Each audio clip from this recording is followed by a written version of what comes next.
मुख्यमंत्री डॉक्टर मोहन यादव के अलवर प्रवास पर जबलपुर पहुंचने पर एक पत्रकार वार्ता का आयोजन किया गया। पत्रकार वार्ता को संबोधित करते हुए डॉक्टर मोहन यादव ने कहा कि लोकतंत्र के अश्वमेध में भाजपा का विजयी घोड़ा लगातार आगे बढ़ रहा है। पूरे देश में प्रधानमंत्री नरेंद्र मोदी की लहर है और हम इस बार प्रदेश की सभी 29 सीटों पर जीत हासिल करेंगे। वहीं कांग्रेस पर निशाना साधते हुए उन्होंने कहा कि राहुल गांधी ने हमारे धर्म को अपमानित किया है। वे हमारे युवाओं और नारी शक्ति का मजाक उड़ाते हैं। पिछले चुनाव में उत्तर प्रदेश में बुरी तरह हार कर राहुल गांधी केरल पहुंच गए थे। इस बार देश में जैसी हवा चल रही है और जैसी खबरें आ रही हैं, उन्हें देखकर लगता है कि इस बार के चुनाव में राहुल गांधी 7 समंदर पार पहुंच जाएंगे। उन्होंने घमंडिया गठबंधन पर निशाना साधते हुए कहा कि घमंडिया गठबंधन की भी अब पोल खुलने लगी है। सभी को पता है कि राहुल गांधी ने अपनी यात्रा के दौरान जब बंगाल में 3 दिन का कार्यक्रम घोषित किया था तो ममता बनर्जी ने उन्हें सभा के लिए जगह तक उपलब्ध नहीं कराई। वहीं आगे चलकर बिहार और झारखंड में घमंडिया गठबंधन का रवैया कैसा रहा, यह भी सभी को पता है। डॉक्टर यादव ने कहा कि भाजपा ने चुनाव के लिए अपनी तैयारियां पूरी कर ली है। इस दौरान मुख्यमंत्री डॉक्टर मोहन यादव ने जबलपुर लोकसभा का दृष्टि पत्र भी विमोचित किया। जबलपुर खास करके हमारे लिए आज एक पहले चरण के चुनाव का एक तरह से केंद्र बिंदु भी था और 6 लोकसभा हमारी अपनी मध्य प्रदेश की 4 चरणों के चुनाव में से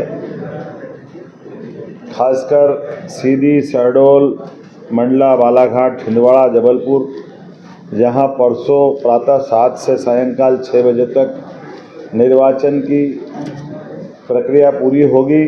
हमारे लगभग 1 करोड़ मतदाता इस पूरे क्षेत्र के अंदर अपना योगदान दे करके यशस्वी प्रधानमंत्री के लिए तीसरी बार का जनादेश प्राप्त करेंगे, ये मान करके हमने अपनी भारतीय जनता पार्टी की सारी तैयारियां की है। मैं अपनी ओर से खासकर प्रथम चरण की सभी 6 लोकसभा क्षेत्रों में भारतीय जनता पार्टी के द्वारा जिस प्रकार से प्रचार प्रसार किया था, लगभग 40 से अधिक सभाएं लेकर के 30 से अधिक रोड शो और 25 से अधिक हमारे कार्यकर्ता सम्मेलन के कार्यक्रमों में शामिल हुआ। हमारे अपने इस पूरे अभियान के केंद्र बिंदु में यशस्वी प्रधानमंत्री आप सबकी जानकारी में है। ऐतिहासिक रोड शो हमारे जबलपुर में रानी दुर्गावती की नगरी में गौरवान्वित करते हुए एक रिकॉर्ड बना है।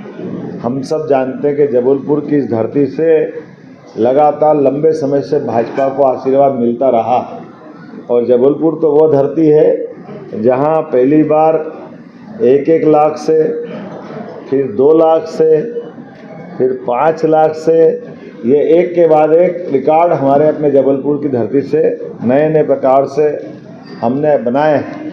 और ये हमारे अहंकार की बात नहीं, ये हमको जनता के आशीष की बात है। आशीष का ही परिणाम है कि इस बार आशीष दुबे हमारे प्रत्याशी बने।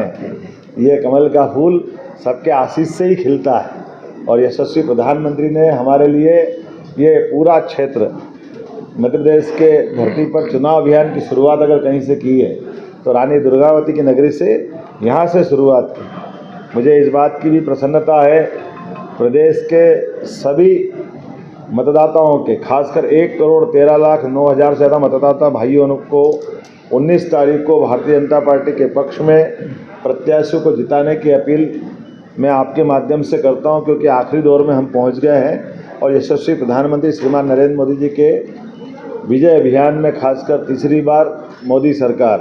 आज का ऐसा दिन है जब भगवान राम के रामनवमी के दिन हमारे प्रचार अभियान का पहला चरण पूरा हो रहा है और हमारे लिए और सौभाग्य की बात है, इसी वर्ष भगवान राम के गर्भगृह में प्रवेश हुआ और पिछले टेन्योर 2019 से 2024 के बीच में भाजपा की सरकार द्वारा किए गए काम, एक के बाद एक सारे उल्लेखनीय काम जो 70 साल पहले से जिनके बारे में ऐसा माना जाता था कि असंभव है, वो सारे निर्णयों का परिपालन कराते हुए यशस्वी प्रधानमंत्री ने न केवल लोकतंत्र की इज्जत बढ़वाई बल्कि धारा 370, 3 तलाक से लगा करके भगवान राम के मंदिर का गर्भगृह में प्रवेश तक के सारे निर्णय एक के बाद एक ऐसे ऐतिहासिक हुए हैं जिनके लिए विपक्ष ने हमेशा पता नहीं क्या क्या शब्द वापरा, कैसे कैसे बोले। उन्होंने कहा देश में खून की नदियाँ बह जाएगी, देश में दंगा हो जाएगा।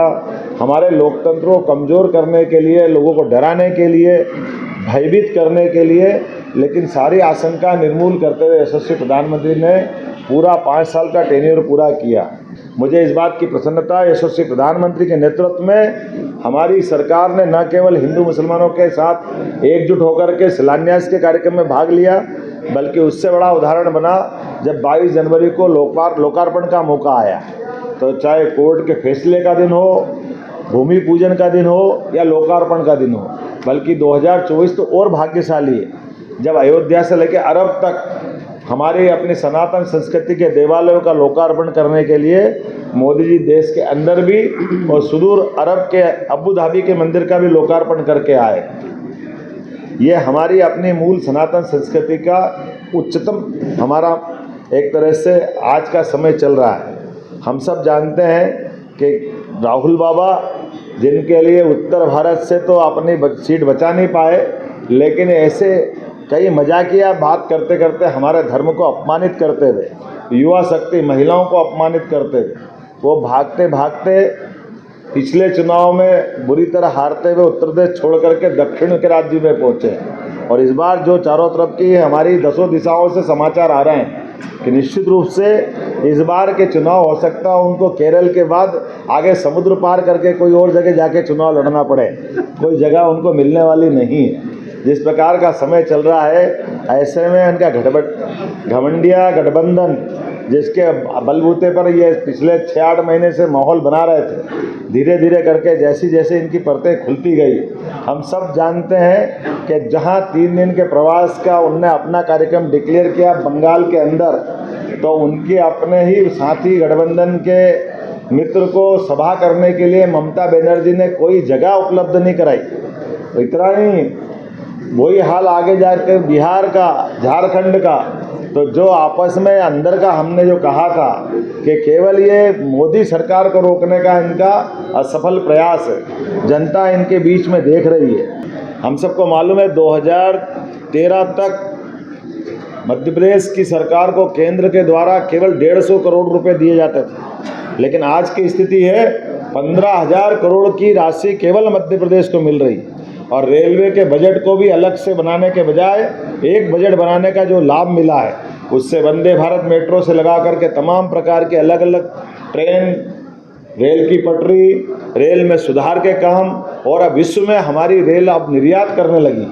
तो आज के समय में बोलने के लिए तो बहुत कुछ है, और मुझे लग रहा है कि ये केवल मोदी जी का वो शब्द जो हम सबके लिए काम आता है, सबका साथ, सबका विकास, सबका विश्वास, सबका प्रयास, ये केवल कहने के लिए नहीं है, इसको चरितार्थ करने का जो निर्णय किया है। और इसी के बलबूते पर 2047 का अमृत काल की जो कल्पना की गई है, कामना की गई है, सरकार भले ही 5 साल के लिए बने, लेकिन सरकार के द्वारा किए गए निर्णय यह देश के आने वाले 50 साल आगे तक के होना चाहिए।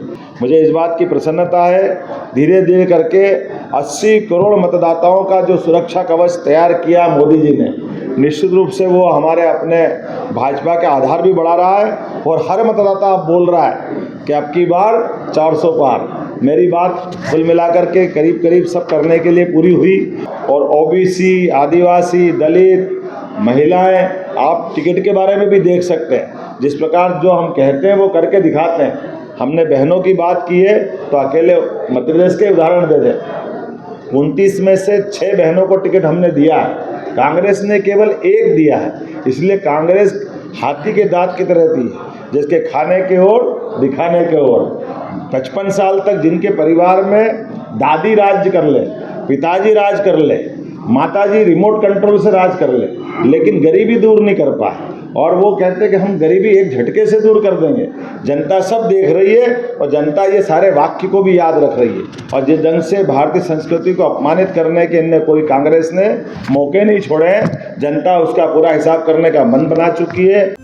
पत्रकार वार्ता के दौरान लोक निर्माण मंत्री राकेश सिंह, राज्यसभा सांसद सुमित्रा बाल्मीक, लोकसभा प्रत्याशी आशीष दुबे, नगर अध्यक्ष प्रभात साहू, महापौर जगत बहादुर से अन्नू सहित सभी विधायक और नेता बड़ी संख्या में उपस्थित रहे। SK news live Jabalpur.